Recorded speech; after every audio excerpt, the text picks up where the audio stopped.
Imagine a world where the essence of strength is not merely a physical trait, but the very foundation of existence itself.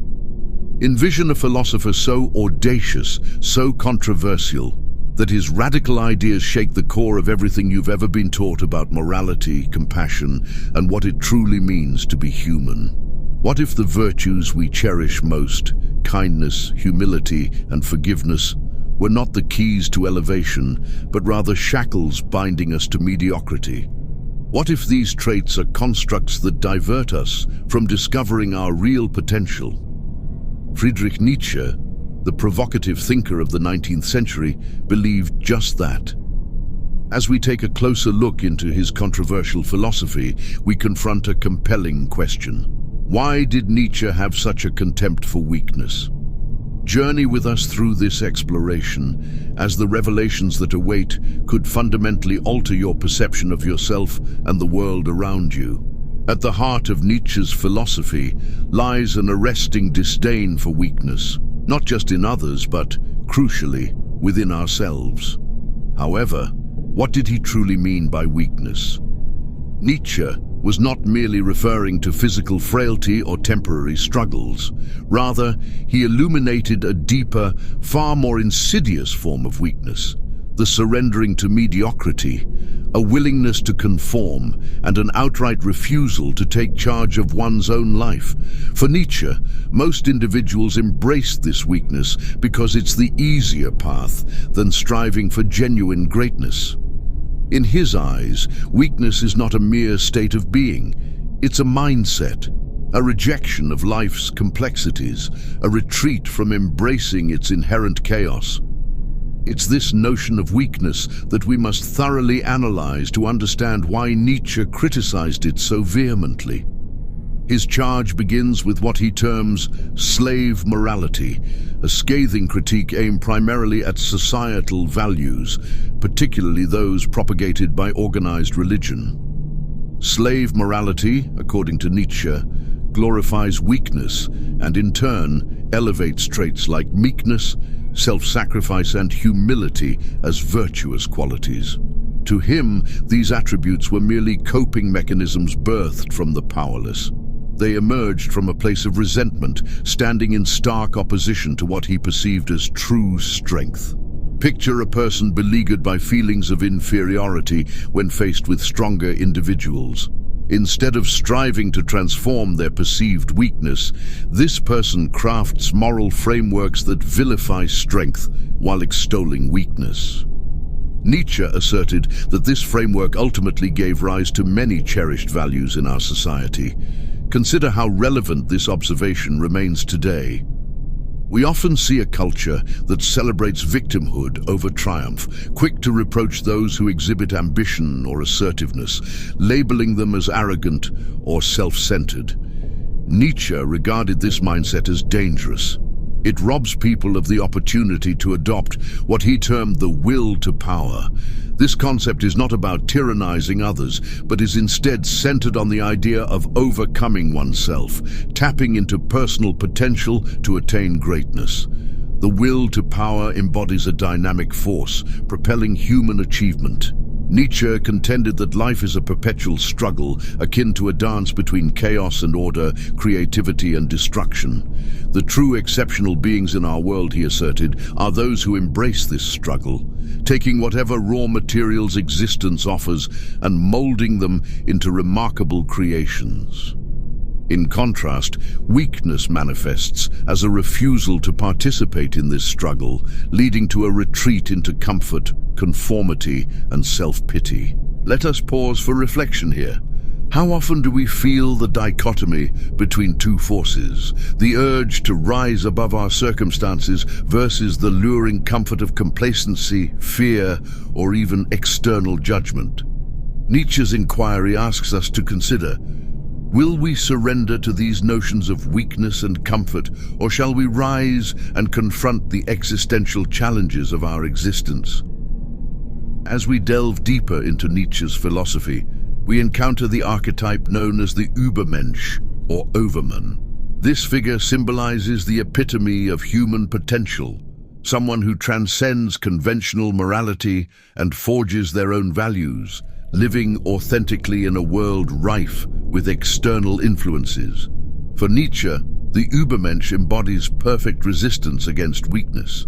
This figure breaks free from relying on external authorities for direction. Instead, they embrace their individuality, facing the chaos of existence to create a life of meaning tailored to their unique essence. Yet why is the idea of the Übermensch so exceedingly rare? Nietzsche believed that society employs various systems of control, be they religious, political, or cultural, actively suppressing the flourishing of individuality. Society consistently encourages conformity by promoting a culture that favors mediocrity over greatness. Reflect on the pressures around you, the rules imposed by authority figures, the societal expectations, the subtle conditioning that prompts you to prioritize safety above risk and stability above growth. Nietzsche called for rebellion against these oppressive forces. He urged us to accept the discomfort that existence presents, to tackle the uncertainties of life head-on, and to carve out significance in a world devoid of intrinsic meaning. Yet, this route is not for the timid. Nietzsche recognized that breaking free from societal expectations and confronting personal weaknesses demands an immense reservoir of courage and determination. He famously proclaimed, "What does not kill me makes me stronger." This assertion does not merely advocate for passively enduring suffering, it presents an invitation to perceive every challenge as a springboard for growth. It beckons you to explore the resilience that resides within you. As we unravel Nietzsche's critique of weakness, a pivotal question surfaces. Are we prepared to confront the weaknesses within ourselves? Do we possess the bravery to stand against societal norms, challenge inherited beliefs, and forge a life steeped in purpose and strength? Or will we, like many before us, retreat into the comfort of mediocrity? As we venture further into Nietzsche's philosophy, we discover it is not just a critique of societal values, but rather a blueprint for personal transformation. It implores us to reject the mediocrity surrounding us and to awaken the latent potential within. However, to grasp Nietzsche's disdain for weakness fully, we must critically examine its roots. He argued that weakness is cultivated not by nature, but by culture. Society, seen through Nietzsche's lens, rewards conformity and punishes individuality. Consider the numerous systems that dominate our lives. Schools that prioritize compliance over creativity, workplaces that value obedience over innovation, and religions that celebrate submission instead of self-expression. These societal frameworks perpetuate a culture of weakness, dampening people's ability to question authority or challenge the status quo. Reflect on your own experiences. Have you ever felt compelled to hide your true self to fit into rigid molds?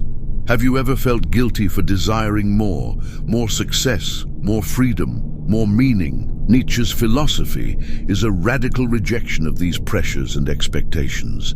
It encourages us to reclaim our inner power, to openly question the established rules, and to carve our own paths in life. Central to Nietzsche's critique is the concept of herd mentality. The herd, in his assessment, represents individuals who blindly adhere to societal norms without scrutinizing their validity. This mentality thrives on fear. The fear of standing out, the fear of failure, and the dread of taking responsibility for one's own life. In Nietzsche's worldview, individuality is the pinnacle of human existence. The most tragic outcome is not failure, but leading an unfulfilled life, spent avoiding risks, repressing desires, and yielding to societal expectations. He boldly stated, the individual has always had to struggle to keep from being overwhelmed by the tribe. This acknowledgement is a warning that also serves as an invitation. Will you have the courage to embrace your individuality, even if it means standing alone? Are you ready to confront life's uncertainties and seize the rich chaos of existence to create your own meaning? Nietzsche identified the answer to this endeavor through the lens of Amor, Fati, which translates to love of fate. This idea exceeds mere acceptance. It invites an active engagement with all that life presents, the joys, sorrows, triumphs, and trials. To love one's fate is to reframe every experience as an opportunity for growth and every challenge as a proving ground for your strength. Now envision contemplating your life through this lens. Instead of harboring resentment towards your struggles, recognize them as the crucible that fashions your character. Rather than fearing failure, embrace it as a stepping stone towards success. This mindset, Nietzsche believed, holds the key to unlocking your innate potential. Yet embracing Amor Fati calls for a radical transformation in perspective. It necessitates a willingness to release feelings of resentment, to cease blaming external factors for your circumstances, and to assume full responsibility for your life's trajectory. Nietzsche's philosophy requires courage, fortitude, and an unwavering commitment to self-overcoming. To embody the ideal of the Übermensch is to experience life at its most intense, to find joy in struggles, meaning in chaos, and strength in adversity. It is to lead an existence fully reflective of your essence and values. As we continue our journey into Nietzsche's ideas, we must dissect how they can be applied to the challenges of our current world. In an era where conformity is often celebrated within the realms of social media and global culture, how might we rise above mediocrity? How can we foster the strength needed to accept our fate while navigating a reality that sometimes feels chaotic and unpredictable? These are profound questions worthy of exploration. Nietzsche's insights retain their relevance in a landscape still dominated by herd mentality. In his time, the herd manifested as strict societal norms and unwavering religious doctrine. Today, it morphs into the algorithms of social media, emphasizing popular opinions while sidelining dissenting voices. Every like, share, and retweet reinforces herd values, subtly molding our actions and behaviors, conditioning us to seek validation from our peers. Yet Nietzsche's philosophy offers an escape route. He challenges us to reclaim our authenticity and resist the tremendous urge to conform. He dares us to live life in a way that mirrors our genuine selves, not just the curated personas we present online. To truly live authentically in this digital age does not necessitate shunning technology or retreating from the world. Instead, it requires using these tools as platforms for self-expression rather than suppression. The critical questions become, are you posting out of alignment with your values or in pursuit of approval from others? Are you living for your dreams or simply trying to fit into molds imposed by outside forces? This brings us back to Nietzsche's concept of the Übermensch, who is not a recluse but a creator, someone who utilizes their unique perspective to influence the world, rather than allowing it to influence them. In practical terms, this calls for fostering self-awareness, embracing discomfort, and prioritizing your values over societal expectations. So, how can we nurture this mindset in an era that constantly pulls us in the opposite direction? Nietzsche imparts three fundamental practices. First and foremost, embrace solitude. He believed profound self-discovery beckons in moments of isolation, allowing us to reflect on our thoughts and desires uninfluenced by outsiders. As he aptly stated, the great man is he who, in the midst of the crowd, keeps with perfect sweetness the independence of solitude. Acknowledging solitude doesn't equate to loneliness. It's about carving out space for introspection and self-discovery. The second practice is cultivating resilience, a fundamental cornerstone of Nietzsche's philosophy. His well-known phrase, "What does not kill me makes me stronger," encapsulates his belief in adversity's transformative power. Nietzsche viewed challenges not as barriers, but as rich opportunities to test and bolster your character. When confronted with setbacks, ask yourself, what wisdom can I glean from this? How can this transform me into a stronger version of myself? Lastly, the third essential practice emphasizes taking ownership of your life. Nietzsche rebuffed the prevalent notion of blaming external forces for one's circumstances. Instead, he championed the perspective of true strength, grounded in taking ownership of your choices and crafting your destiny. Acknowledging systemic oppositions or societal obstacles does not diminish this stance, but it calls for resilience, an ability to adapt and thrive no matter the odds stacked against you. Now let's pivot towards the emotional undertones of Nietzsche's philosophy. At its core, his critique of weakness carries an empowering call to action. He understood that the struggle against weakness is a deeply human experience, filled with uncertainty and doubt. Yet, he firmly believed this struggle is what imbues life with meaning and purpose. Consider a moment when you found yourself engulfed in profound doubt, a time when you questioned your abilities, purpose, or your very worth. Nietzsche's philosophy resonates profoundly in these moments, urging us to recognize that doubt is not a mark of failure. Rather, it serves as a catalyst for growth. Those transient moments of uncertainty present us with opportunities to wrestle with our weaknesses and push past perceived limitations, ultimately emerging stronger. Reflect on the challenges you encounter in your own life. Perhaps you find yourself ensnared in a job that stifles creativity or a relationship that curtails personal growth. In such instances, Nietzsche would challenge you. Are you ready to confront these realities head-on? Are you prepared to brave the discomfort of change and carve a life reflective of your true potential? As we approach the ultimate part of our journey, we will unearth the most profound insight within Nietzsche's philosophy. A revelation possessing the capacity to transform how you perceive yourself and the world.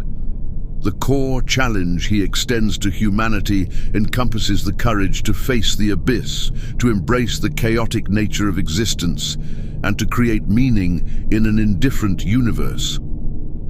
Now, let's arrive at the culmination of Nietzsche's philosophy, unveiling a truth so potent that it compels us to confront our existence head-on. At the heart of Nietzsche's disdain for weakness dwells an invitation to transcend it, to scrutinize the abyss of life's uncertainties and chaotic nature, and emerge renewed, more authentic, and incredibly more alive than before. Nietzsche posited that life is not an intricate puzzle to be solved, but a canvas awaiting your artistry, a dance in which you actively participate. The weak perceive life as a burden, adorned with relentless obstacles and suffering. In contrast, those who embody strength, the Übermensch, embrace life as an opportunity. They welcome chaos, unpredictability, and challenges as offerings from which they can conjure the extraordinary. Yet how do we evolve into this version of ourselves? Nietzsche posits it's through a commitment to creation, which extends beyond artistry or invention. Crucially, it emphasizes the responsibility to shape our own lives, values, and destinies. Creation, in Nietzsche's philosophy, represents the ultimate act of strength, urging us to face life's void and channel our energies into crafting meaning. This segues us to the notion of eternal recurrence, a thought experiment Nietzsche proposes to challenge how we navigate our lives.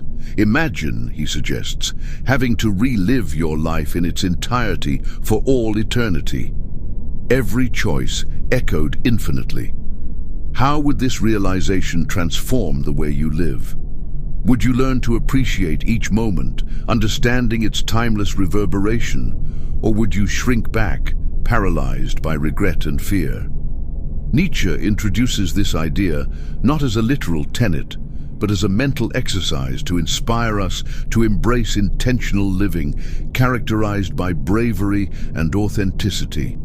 The concept of eternal recurrence demands confrontation with a monumental question. If your life were to repeat endlessly, would you be proud of that life? Apply this question to your current circumstances. Are you leading a life that profoundly mirrors your values and aspirations? Are you confronting the challenges that arise, or are you shying away from them, driven by trepidation? Nietzsche's philosophy invites us to perceive life as something to not simply endure, but actively create, a masterpiece sculpted by our choices, struggles, and triumphs. As we reflect upon the abyss that Nietzsche warns us about, let's recall his assertion. When you gaze long into an abyss, the abyss also gazes into you. This phrase accurately encapsulates the existential challenge of grappling with life's uncertainties. While the abyss may represent the void and the perceived lack of inherent meaning in the universe, Nietzsche posits its potential to liberate. This absence of predetermined meaning is not a burden, but rather a gift that enables us to craft meaning on our own terms.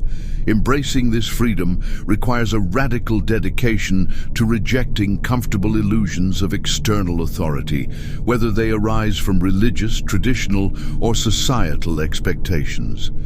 It means taking on the formidable task of confronting our fears, doubts, and weaknesses with unswerving honesty. This path is arduous, yet is indeed the only gateway to genuine strength and fulfillment. As we inch closer to concluding our exploration, let's reiterate the invaluable lessons Nietzsche presents. Weakness, he proposes, is not an innate trait, but rather a conscious choice, a mindset prioritizing comfort over growth, conformity over individuality, and passivity over dynamic action. In contrast, strength epitomizes the courage to confront life's challenges and embrace chaos, all while forging meaning where none exists. Though this journey demands resilience, introspection, and a steadfast commitment to self-overcoming, the rewards are impactful. Living as a Übermensch entails savoring life's intensity, deriving joy from struggle, and crafting a legacy reflecting your true self. So now, I invite you to reflect deeply. Are you prepared to confront the abyss? Will you embrace the chaos of existence to script your own narrative? Or will you allow weakness to dictate your life's journey, finding solace in the herd? The choice is yours, and it's a choice only you can make. As Nietzsche himself articulated, become who you are. The path to greatness doesn't lie in circumventing challenges, but in embracing them. It doesn't reside in seeking comfort, but rather in creating purpose. It does not dwell in following the herd, but rather in pioneering your own path. Thank you for joining us on this transformative journey through Nietzsche's profound and challenging philosophy. Now take a moment for introspection. How will you respond to Nietzsche's call for strength? How will you rise above societal norms to architect a life that embodies your true essence?